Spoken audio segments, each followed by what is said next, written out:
appeal for peace. The Holy Father says he is praying for people on both sides of the conflict in Ukraine. Home and abroad. President Joe Biden travels to Europe to meet with U.S. allies. While at home, his Supreme Court nominee faces another round of questions from lawmakers. Mask muddle. The Biden administration and Congress are divided about an important guideline regarding travel. And the call of charity. Meet the new Superior General of Mother Teresa's community. On EWTN News Nightly for Wednesday, March 23rd, 2022.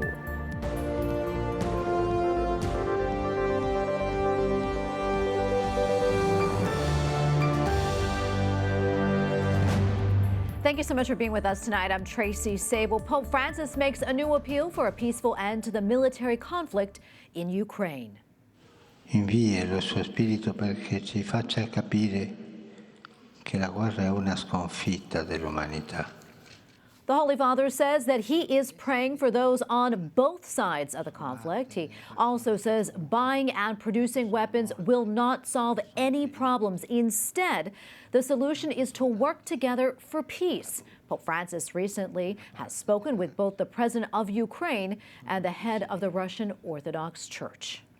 NATO is preparing to send equipment to Ukraine to help it defend against chemical or biological attacks. President Joe Biden was asked about the possible use of such horrific weapons just before he left for his trip to Europe for a NATO summit. White House correspondent Owen Jensen reports. Owen?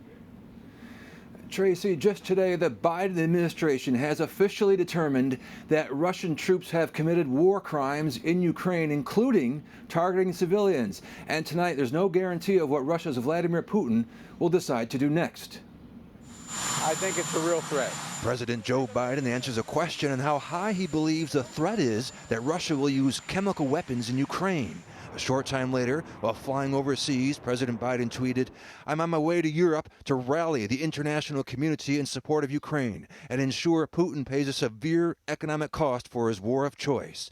The war has forced refugees to flee into neighboring countries like Romania, from cities including Mariupol, where new satellite images reveal the destruction from Russian missiles slamming into civilian buildings. Tens of thousands still trapped inside the port city, and every day that goes by means more death and destruction.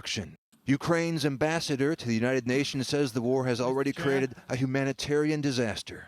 People are starving to death in the occupied or besieged areas.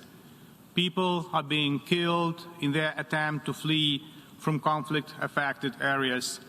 The Biden administration is reportedly planning to announce even more sanctions against Russia. And today, the White House released a video explaining what's at stake. Our approach to this crisis has been first to support the people and government of Ukraine, second to impose severe costs on Russia for its aggression, third to defend the security of our alliance in Europe, and finally to rally the international community to Ukraine's support.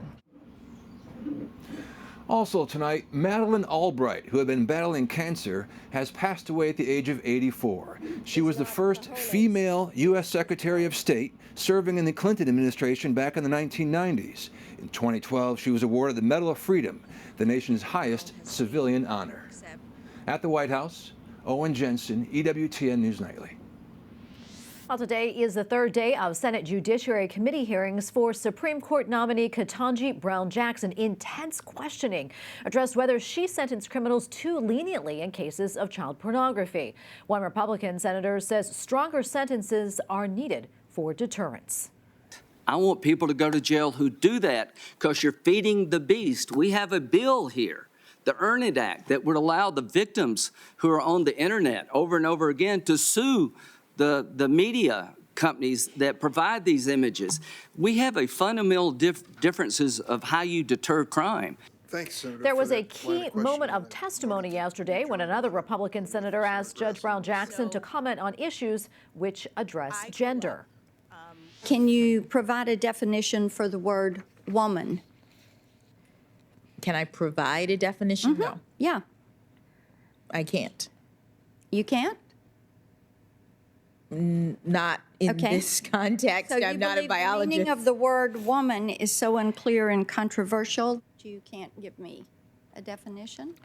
As the exchange continued, Judge Brown-Jackson said that her role in court is to address disputes. Senator Blackburn called her inability to reply a reflection of the dangers of progressive education.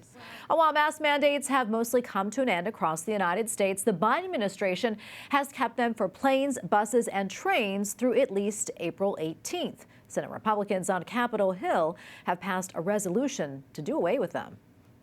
People can sit shoulder to shoulder in restaurants across the land now without a mask. They can go to shopping centers, they can go to malls, everywhere but an airport. Yet John Q. Public, if a grandmother is flying to see her grandkids, she's told, put that mask on the airplane. It makes no sense. Others agree. Republican Senator Bill Cassidy is a doctor. He tells EWTN News Nightly conditions have changed. Now with both immunization rates up and natural immunity, we have a population which is far different than it was before as regards risk for COVID. Let's get back some freedom. But that answer isn't good enough for Virginia Democrat Tim Kaine, who had COVID 2 years ago and still feels the effects. He urges lawmakers to take a long-term view. To stand with smart economic policy and wise public health policy and not eliminate the ability of the nation's premier public health agency from imposing a transportation mask requirement should public health demand it. Republican Senator Tommy Tuberville says the mask mandate is just another power grab. But the Democrats up here, they want power, they want control, and that's they've got it, and they don't want to give it up. The resolution is unlikely to pass the U.S. House and would need to overcome an expected veto by President Biden. Coming up, lawmakers in 2 U.S. states address the politics of sports and gender. Plus, a new reflection on virtue in the workplace.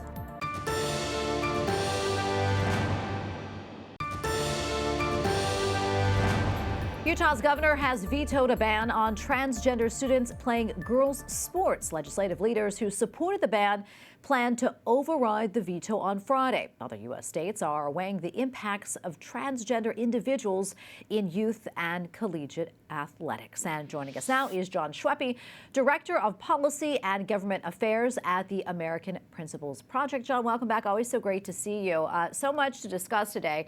But first, I want to get your thoughts on Utah's governor, that is, vetoing this ban.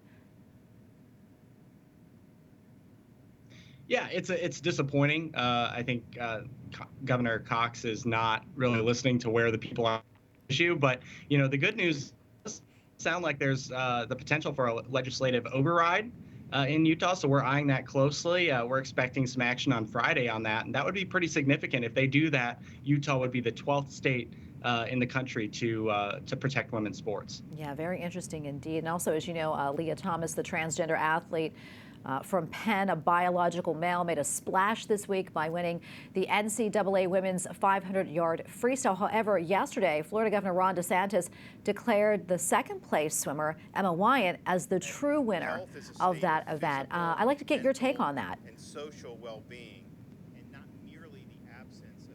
Well, you know, it was a shame of what happened to all these girls who have been competing, who have been working really hard to compete at the highest level, and then to have that taken away from them, you know, that's pretty awful. But you got to credit Governor DeSantis. I think he really understands this moment, understands that he's on the right side of history by defending women's sports and defending these athletes. And we at APP thought that was really cool. Yeah, a lot at stake for sure, too. Also making headlines this week, as you know, Ketanji Brown-Jackson, who's currently facing Supreme Court confirmation hearings. You wrote an op-ed piece for the New York Post about this and mentioned her supporters saying, in part, quote, if the craziest woke activists and their billionaire donors are supporting Judge Ketanji Brown-Jackson, it is a safe bet that she will do everything she can to push the court further to the radical left. Talk to us more about that and why you said that. Yeah, I think there's a conscious effort by the Democrats strategically to portray her as a, pretty normal nominee, somebody who is in the mainstream. And when you look at her record, you can see that's not the case. She's very radical specifically on sentencing, lenient sentences for, all sorts of criminals. And, I think what we're trying to show, a lot of these groups, some of the wackiest far left groups are behind her, are supporting her 100%. They know better than I think we do where she stands on these issues. And so if they're behind her, we should recognize that she's going to promote their preferred agenda. Yeah, sticking with Judge Brown Jackson, earlier we reported that she didn't give a definition of the word woman when she was asked by Senator that is Marsha Blackburn. Why do you think that is? And what do you think that signals? I think it's pretty obvious that the Democrats don't want to answer that question. They know it's politically a problem for them. The reality is they believe that sex is no longer a thing, that we should be inserting gender identity into civil rights law, where anyone can determine what gender they are at any reason. And I think when you ask what that means to someone like Judge Brown Jackson, I think she recognizes she can't answer that. It was a pretty impressive line, Senator Blackburn, and revealing too. This is somebody who, rule on left transgender activists every single time if she's put on the Supreme Court. And John, we have probably about a minute left or so, but I'm curious what you have your eye on. What are you watching right now? Well, we're really focused on this hearing. I think, it's going to be interesting. Everyone thought this would be a slam dunk for the Democrats, and it's looking like it's going to be very close. We estimate right now at least 48 Republicans are no votes, and there's folks like Senator Collins and Senator Murkowski who are in play. So, this hearing is pretty much capturing our attention. Obviously, it's the biggest thing going on. But, once we get through this, I think there's a lot coming up. Big tech, is Congress going to do anything on the antitrust bills? We're looking to that. And we're looking for Republicans to gear up for the campaign and make sure that they're running on cultural issues and making sure that they really, get out the word about how crazy the left has gotten on some of these issues. Well, John, great to see you. And as always, thank you so much for your time and analysis. We always appreciate it.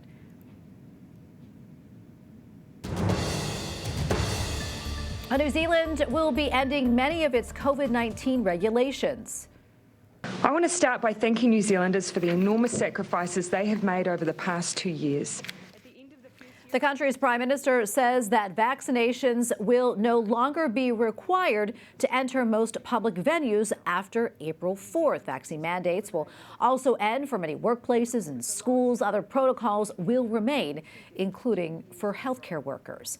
Pope Francis has offered heartfelt condolences to China's president after Monday's airplane crash carrying 132 passengers. A telegram from the Holy Father says that he is praying, quote, for those who have disappeared and for the consolation, that is, of those who weep. Relatives have been gathering at the crash site. Authorities have recovered one of 2 flight recorders. Church vandalism has struck in southern Italy at the Basilica of St. Nicholas. A thief stole precious metals from a statue of the saint and money from the poor box. St. Nicholas is venerated by both Catholic and Orthodox Christians. The Missionaries of Charity have a new superior general. Sister M. Joseph Michael was elected during a general chapter earlier this month to lead the religious community established by St. Mother Teresa of Calcutta. Sister Joseph is the 4th superior general of the order and the first native Indian to hold that office. At the 3rd meeting of Roman Nights, a panel discussion organized by the EWTN office in Rome featured a number of speakers, including Father John Connor, an American priest and a superior general of the Legionaries of Christ. EWTN Vatican Bureau Chief Andreas Thonhauser had the opportunity to interview him and brings us this report. Thank you. We're here with Father John Connor, the Superior General of the Legionaries of Christ. Now, Father, how is your community doing? What is the situation right now? Well, Andreas, we are in a time of renewal and rebuilding after our last 10 years, which have not been easy. but I find our men were eager to rebuild and relaunch our mission, and that's probably right now. Community life, strong community life as priests together, vibrant communities ready to build the kingdom, right? How would you define your mission as Legionaries of Christ, like in 2 or 3 sentences? So the Legionaries of Christ, our mission is to help the church form apostles. Apostles being Christian leaders, lay people who want to use their gifts and talents to help serve the church and build the kingdom of Christ, preaching the gospel and spreading the gospel values in society. That is together with Regnum Christi, which is a federation. It's a new canonical structure for us where we have 4 vocations: legionaries, consecrated men, consecrated women, and lay people who associate. Together, we are Regnum Christi, and together we strive to form apostles together, these Christian leaders that want to help the church evangelize and transform society with the gospel. Your community, your movement also has gone through difficult times, as you just said. What role does leadership play when a community or when a group of people is going through such trying times? Well, it's a great question, Andreas, and it's a challenge. But one particular aspect is change, facilitating change. Right? And as the Holy Father has said, change of mentality takes time, but it's creating a clearer vision where we want to go in terms of living our mission and building the kingdom together. And I think doing that from a sense of the gospel, conversion. Christ calls us to conversion, to be new men and new women in Jesus Christ, to help the church transform society with the gospel. And what will the future hold for the Legionaries, for Regnum Christi? What will be the important next step that your community is undertaking? Well, I think our next steps are making sure that our local teams, we have 9 territories or regions globally, and that those local teams are solid in their leadership and their vision locally to collaborate with the church. Collaboration, communion with the local church to evangelize is of utmost priority for us right now. So those local leadership teams living holy lives, first and foremost, collaborating with the local church to evangelize. I understand also that, and really quickly right now, the whole world is looking to Ukraine. But I understand that also the Legionaries, Regnum Christi, are helping there. Can you tell us a little bit more about this? Yeah, we've helped out financially with 3 different organizations that are doing great work to support the poor and the needy Ukrainians. So there's a financial commitment, but also here locally in Rome, what we're striving to do is open up space for refugees, right? We have a few facilities here. There's legal aspects to it all, but we're working through that to be able to open up our doors to host refugees. And also the 9 regions, the 9 regional directors, the territorial directors, we met last week, and we talked about each region working through a plan, what they're going to be doing as well for the Ukraine, together as a team, right? Father John, forming new apostles, thank you very much. Thank you, Andreas. Up next, Pope Francis tells the faithful about the important lessons he learned from his grandfather.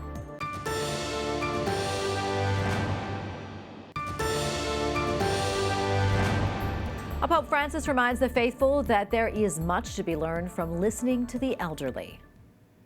Con questo tesoro grande che è la fede trasmessa in dialetto. At his weekly talk to pilgrims at the Vatican, the Holy Father says that he learned of the horror of war from listening to his grandfather, a radio operator during World War I. Pope Francis says the stories were far more memorable than any book or history lesson.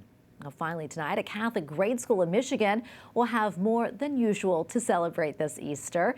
At Saint Isaac Jogues School in St. Clair Shores, 12 families will have at least one member entering the Catholic Church during Holy Week. Many of those families were new to the school after enrolling during the coronavirus pandemic. Amazing. And joining us now is Sister Maria Guadalupe Haley, principal at that school. Sister Maria Guadalupe, welcome. Thank you so much for being here and speaking with us. We appreciate it.